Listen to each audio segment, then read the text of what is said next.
At my husband's funeral, something happened that I'll never forget. My 10-year-old daughter, Emily, was shoved aside by my father-in-law.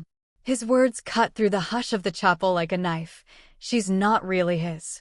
I still hear them in my head. Everyone saw it. Everyone. And no one moved. Not a single person. Except me. But I didn't cry. I didn't scream. I just looked at him and said 4 words that made him freeze. Even the priest couldn't believe what he heard. But before we continue, please subscribe and turn on the notification bell for updates. You might be thinking, how could a parent do that? How could someone humiliate a child at a funeral, a day meant for mourning? I ask myself the same thing every day. My husband, Daniel, was only 35 when he passed. It was sudden, shocking, a heart attack out of nowhere. One moment he was laughing with Emily, the next he was gone. And now here I was, standing in front of the people who were supposed to love and support me, witnessing my own daughter being treated as if she didn't belong. Emily clung to my hand, trembling. Her small frame shook with confusion and hurt. I could see her trying to understand why the man who was supposed to love her unconditionally would treat her this way. The look on her little face, so innocent, so trusting, was the hardest thing I've ever endured. I wanted to scoop her up, run out of the chapel, and never come back. But I didn't. I couldn't. Because something told me that today, more than ever, I had to be strong. For her. For myself. The room was filled with whispers, low murmurs from family members who didn't know where to look. Some avoided my eyes. Others pretended they didn't hear Richard, my father-in-law. But every eye eventually found Emily, standing there like she had done something wrong. I wanted to scream. I wanted the earth to swallow him whole. But I stayed calm. And that calm is what shocked him. That calm is what made him hesitate. Because he expected tears. He expected outrage. What he didn't expect was for me to have a plan. What he didn't know was that those 4 words I was about to say would stop him in his tracks and change the story of that day forever. But before I could speak, something happened in the back of the room that made my heart stop. Something I never saw coming. Something that would set the stage for everything that followed. Have you ever been in a room where time seems to stop? Where every heartbeat echoes too loudly, and every whisper feels like a shout? That's exactly what it felt like when my father-in-law, Richard, shoved Emily aside at Daniel's funeral. Right there in front of everyone. 10 years old. Trembling. Confused. And yet, somehow, trying to be brave. The chapel was silent. The soft hum of organ music barely covered the gasps that were spreading like wildfire. Richard didn't just push her physically, he pushed her out of the space where she belonged. His eyes were cold, calculating. And then he said it loud enough for the rows behind us to hear, "She's not really his." I froze for a moment. Did he just say that? Did he really just humiliate my daughter in front of family, friends, and strangers who came to honor Daniel? My heart was racing, my blood boiling, and yet I knew I had to stay calm. Because if I lost it here, if I yelled or cried, I would only give him what he wanted: control, fear, humiliation. Emily stumbled to the back, holding her dress, her face pale, her lips trembling. I could feel her confusion, the weight of Richard's words sinking into her little body. And the worst part? Everyone just watched. Some averted their eyes. Some whispered quietly to their neighbors. Some, I think, were relieved it wasn't their child. But where was the outrage? Where was the protection? I took a deep breath, kneeling slightly to meet Emily's eyes. "It's okay," I whispered. But the truth is, it wasn't okay. Nothing about this was okay. And I knew something had to happen now. The humiliation, the cruelty, the betrayal, it had to be stopped. And yet, just when I thought I could step forward, just when I was gathering the courage to confront him, I noticed something. A tiny shift in Richard's face. A flicker of fear, almost imperceptible. Something that told me, for the first time, that he wasn't untouchable. That maybe, just maybe, he could be stopped.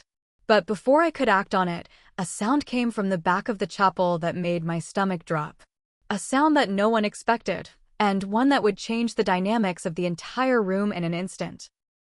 Have you ever realized that some people hide the darkest parts of themselves behind polite smiles and family traditions? That's exactly what I discovered about my father-in-law, Richard, during Daniel's funeral. I knew he could be controlling, a little cold, but I didn't realize how far he could go until that day. As I stood there, trying to steady Emily, flashes of the past came rushing back. The little digs over birthdays.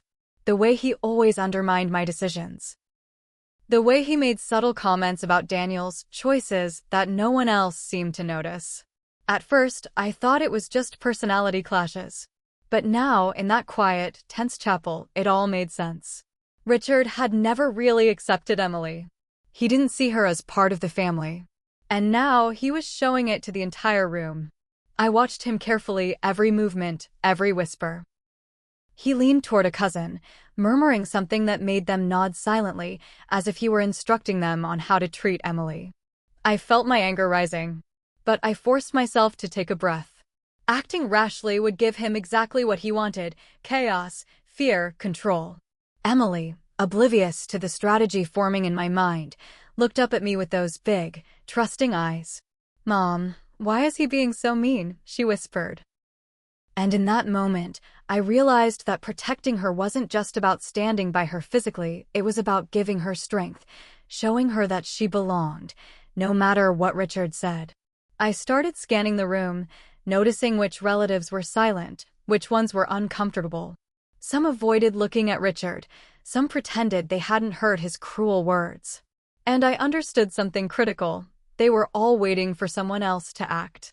Everyone assumed someone else would step in. That's when I realized the power had shifted. I could either stay silent like the rest, or I could take the lead.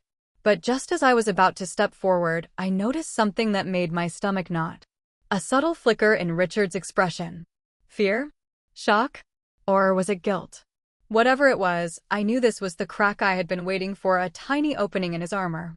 And then I saw it.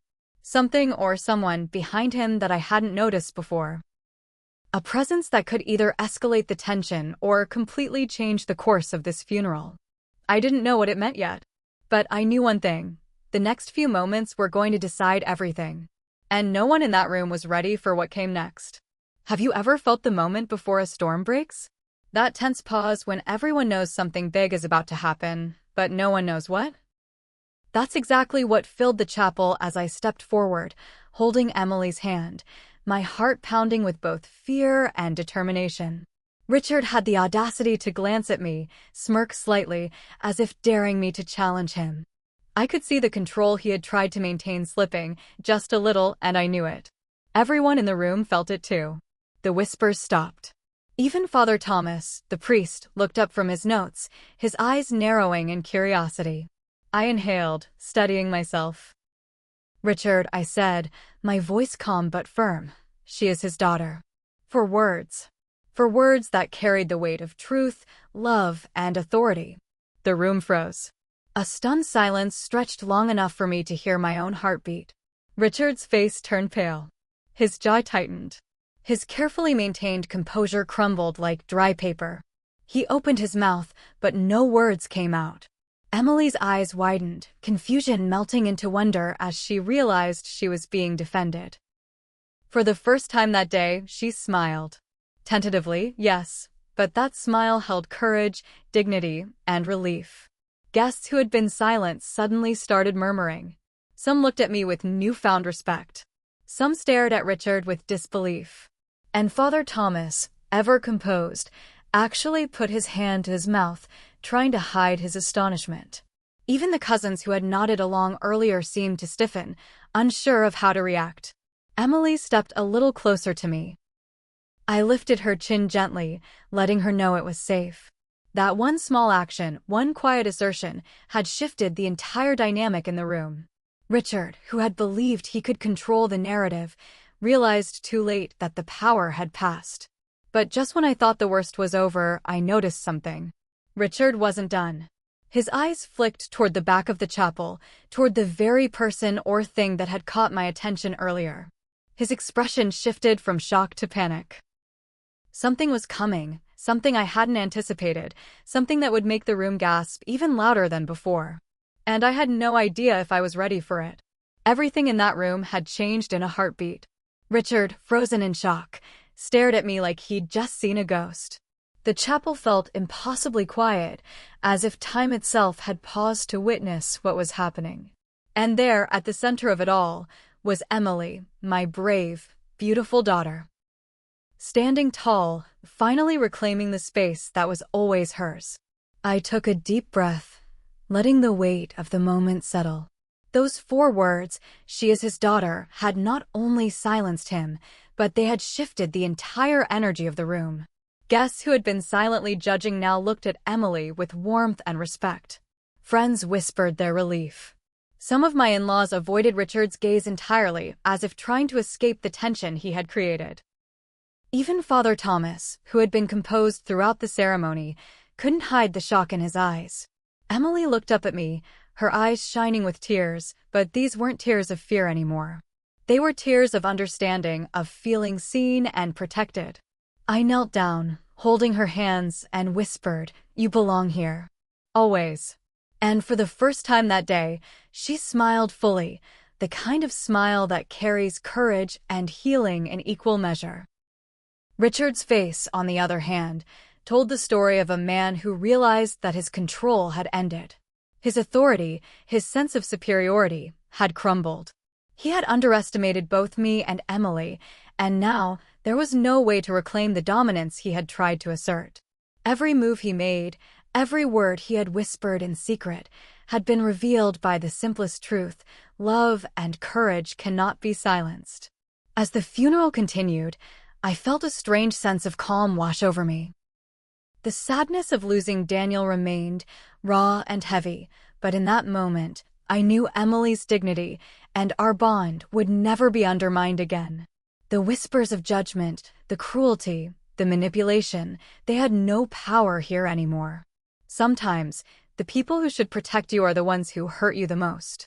And sometimes, it takes the quiet courage of a parent and the resilience of a child to remind everyone of what's right. So I walked out of that chapel holding Emily's hand, feeling both grief and strength intertwined. Richard followed behind, defeated and silent. And as we stepped into the light outside, I knew this day would never be forgotten, not for its sadness, but for the courage it revealed. If you've ever felt powerless in the face of cruelty, remember this: one voice, spoken with truth, can change everything. And sometimes, that voice belongs to you.